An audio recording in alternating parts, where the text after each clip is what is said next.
खोर्धा जिला चिलिका तहसिल अंतर्गत मानसिंहपुर मौजा अंचल बेआईन गोचर जमी उपर आतंकराज चली बोली अभियोग आनी चिलिका आर्द्रभूमि संरक्षण समिति।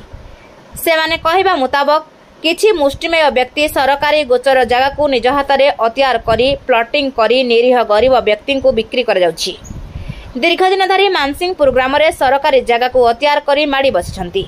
तेणु आज अपराह्न चिलिका तहसिलदार निकट को द्वारस्थ होइछंती मानसिंहपुर ग्रामर चिलिका आर्द्रभूमि संरक्षण समितिर कर्मकर्ता माने।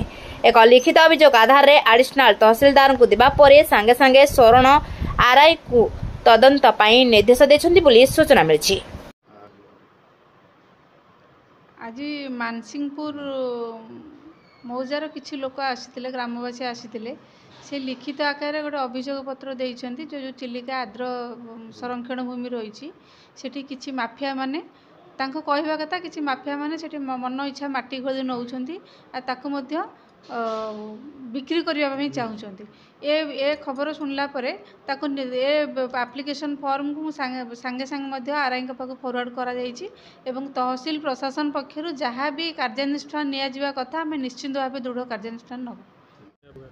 आम स्वर्ण मानसिंहपुर चिलिका आर्द्रभूमि संरक्षण समिति मेम्बर आम जन सदस्य आमर किसी गोचर प्लट जगह थी आम आसलु कि ग्रुप माफिया गुरा आसी नापी किसी जेसीबी खोलिया सकाश आम आसलु आज देवाई एडिशनल थे आज आम देवा पड़े सी इनक्वारी कहला आमको पदक्षेप देवे कहले।